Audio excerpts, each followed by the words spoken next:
في طريقنا من القاهرة للحسينية كان المشهد ده قدامنا، شباب نايمين على الموتوسيكلات سايقين بسرعة كأنهم بيلعبوا بحياتهم، واحنا رايحين نصور حلقة عن المنتجات والتعليم لقينا نفسنا لازم نبدأ من هنا. عمرك ما هتوصل لهدفك لو بتستهتر بحياتك. العلم والشغل والطموح محتاجينك حي، مش مجرد لحظة تهور تنهي كل حاجة. حتى لو بتجري ورا حلمك نفسه اوعى تسابق الموت عشانه. رحلتنا كانت طويلة من القاهرة لمدينة الحسينية، مشوار كله شغف وفضول، لان اللي مستنينا هناك مش مجرد مكتبة، ده واحد من اكبر المستوردين اللي بيبيعوا ادوات مكتبية مباشرة للمستهلك وكمان للجملة. المكان اللي قدر يجمع منتجات جديدة ومميزة منها المستورد والمحلي، ولان اللقاء طويل فهيتم نشره على اكتر من جزء. وفي الفيديو ده احدث الدباسات، دباسة بتدبس 150 ورقة ومعاها مساعد هيدروليكي في الضغط.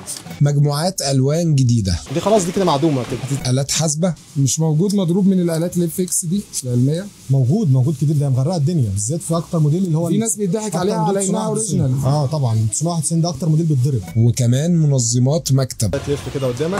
ده حاجة تانية. ده احدث النوت بوك والكشكول. ما شاء الله تشكيلة النوت والاصناف محيرة مستر احمد. شنط هدايا مميزة. هي دي قماش ولا ورق؟ يوم طويل ومليان تفاصيل، بس اهم حاجة فيه انك لما تمشي خطوة في طريقك تمشيها بعقل وحكمة. تعالوا نشوف مع بعض الرحلة دي جابت لنا ايه. السلام عليكم استاذ احمد. سؤال بس، ايه اللي يخلينا نسيب القاهرة ونيجي المشوار ده كله حوالي ساعتين ونص عشان نيجي لحضرتك هنا في الحسينية؟ انت قلت لي في جديد في الدباسات، في حاجة جديدة. حاجه جديده بتدبس 50 ورقه، حاجه شكلها محترمه وجوده واداء محترم. دي استيراد برضو مكتبة رشاد. استيرادنا ده طبعا. دي تدبس 50 ورقة؟ ده من ورقتين لغايه 50 ورقه، بديله للحاجات الماركات الكنجار والحاجات العاليه ديت، هي نفس الاداء وطبعا السعر هيبقى في المتناول. طب سعرها كام الاول؟ طبعا الاسعار الكرتون بتبقى مختلفه والديست والجمله بتبقى مختلفه. ده للمستهلك بالقطعه كده ب 90 جنيه. السعر موحد وثابت في المكان. المستهلك طبعا سعر واحد بالظبط. ايه دي بقى؟ دي دباسه بتدبس 150 ورقه، وطبعا ديت يعني ايه هيفي ديوتي، يعني انت حمل تشتغل عليها زي ما تشتغل. اللود بتاعها خفيف، يعني انت هتلاقي هم عاملين بص هوا، يعني بتدبس بصباع واحد. يعني مش محتاجه زي الدباسه بتاعت زمان. في حاجات جايبينها، بس دي نازله جديده. طبعا السعر فيها مساعد او حاجه هو هيدروليك، عاملين فيها حاجه زي هيدروليك كده بتخلي العمليه تبقى سهله شويه. انت كمستهلك هتلاحظ ان في فرق في الاستخدام من هي الهواء. دي برضو تنفع لمكتبه او مكتب، حاجه بتستخدم ورق كتير. في ناس بتاخدها لاولادها بتدبس الكتب في البيت كده عادي، يعني في ناس بتستخدمها عادي. برضه بسعرها كام؟ دباسه بتدبس 150 ورقه ومعاها مساعد هيدروليكي في الضغط. دي ب 720 جنيه للقطعه الواحده. 720. لكن لو كميات طبعا في خصومات على حسب الكميه. طبعا لازم نراعي كل واحد بيشتغل ازاي يعني. ده تشكيل دباسات عاديه.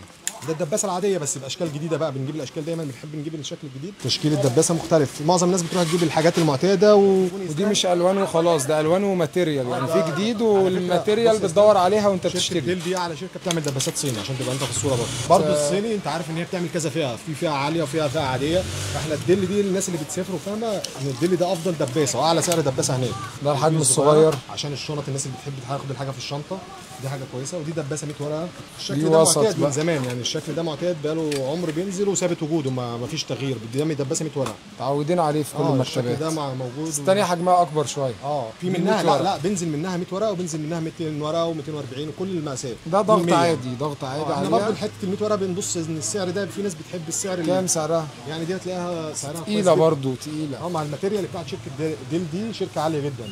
تلاقي جودتها دي ب 250 جنيه مستهلك، يعني انت لو هتقارنها بالشعبي لا دي تسوى 300 جنيه 350 جنيه. ماتيريال واضح عليها. يعني حتى جوده وزن الدباسه وقت وعمر اطول في الاستخدام. وزن الدباسه هتلاقيه مختلف. واضح ان ذوقك حلو يا مستر احمد، انت اللي مختار الحاجات دي من هناك. انا منقيها بالقطعه طبعا، مختارها يعني بالقطعه وعينت قبل ما تشتري. طبعا بص الجوده انت هتلاحظها، انت هنا اللي شايف الجوده جميل.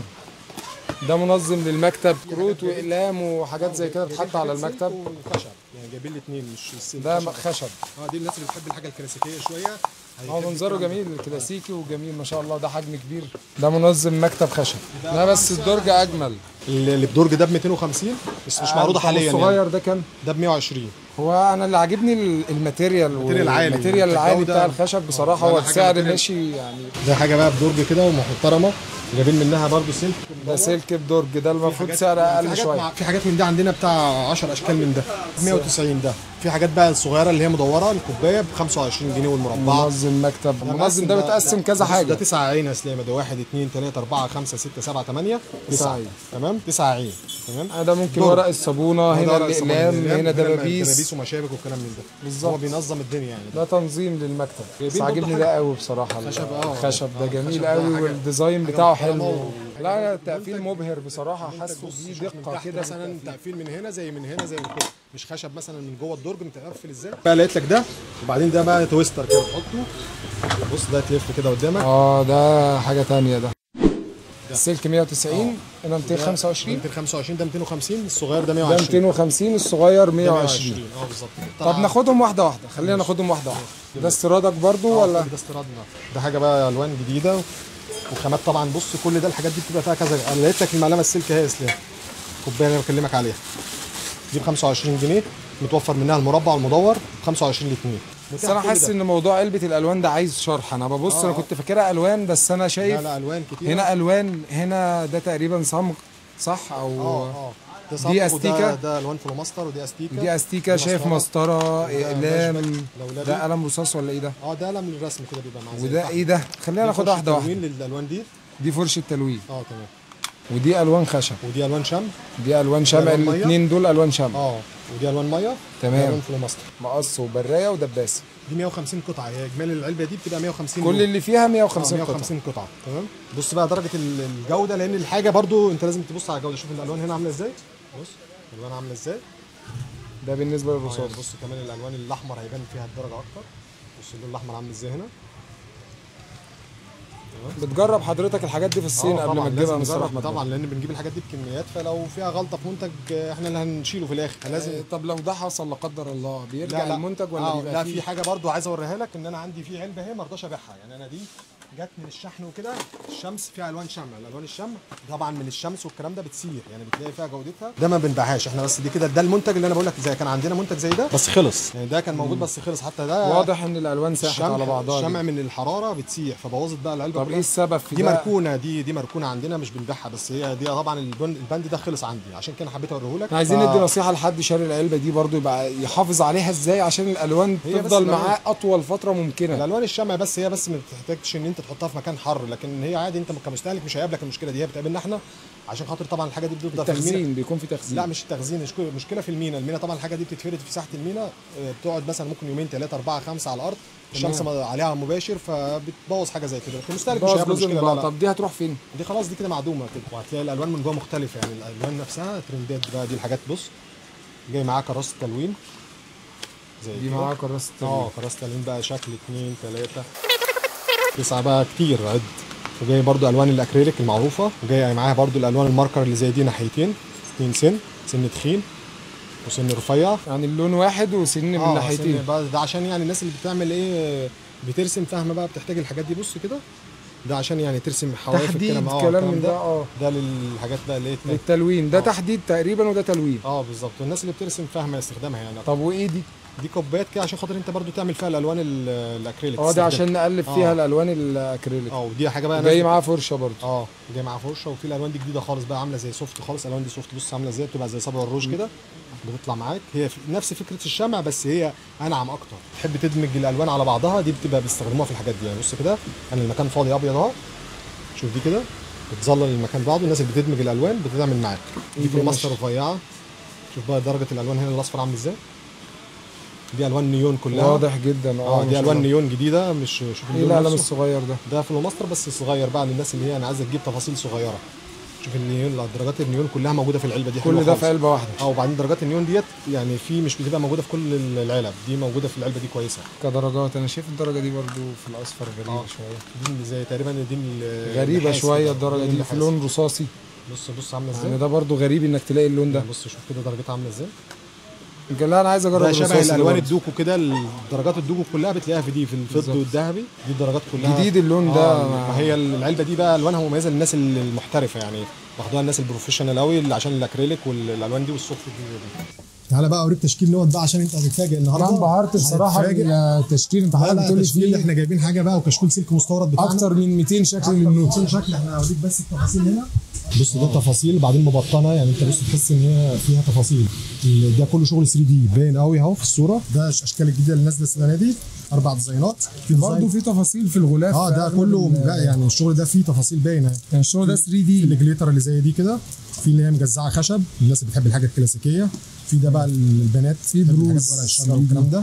في ده الوان مموهه كده، الوان فوق الاربع اشكال في الاربع الوان، يعني الديزاين الواحد فيه 4 الوان. ده طبعا الحاجه دي اللي انا بوريها لك في منها، يعني الديزاين ده فيه 4 اشكال في الديزاين الواحد، ده فيه 4 ديزاينات، كل شكل بيبقى فيه ديزاينات مختلفه، ما بنقدرش نعرض كله مره واحده. بلاستيك عشان تحط فيها الاقلام من الجنب، فيها اشكال رخاميه كده وحاجات نازله جديده زي الصوره كده يعني هنا. دي برضو متوفره جمله ولها ستاندات، يعني الناس اللي بتشتري الحاجه دي الحاجه دي الناس اللي بتشتريها جمله بتبقى عندها ستاند تعرض فيه، الحاجه دي جايه معاها ستاند طبعا تعرف تعرض الشغل كويس. لفت نظري الكشكول السلك الكبير ده، لو ممكن. ده بياخدوه طلاب الثانويه والاعداديه، طبعا بقى فيه حاجات كتير. هو كام ورقه الاول؟ ده 280 ورقه. افضل ما يشتري كذا كذا كشكول للمواد. ايوه، فهي حاجه واحده متوفره للكل. بصراحه حجمه ضخم شويه، لكن في نفس الوقت خفيف مش تقيل. انا كنت متوقع انه يكون تقيل قوي. وزنه وشكله ضخم، لكن الوزن ممكن نتعامل معاه عادي. هو واضح التقسيم 8 مواد داخل كشكول واحد. رايك العميل لما بيدخل وبيطلب حاجه من النوتس دي كلها بيهتم بالخامه اكتر ولا بالسعر اكتر؟ لا، بالخامه اكتر، عشان الحاجه تفضل عايشه.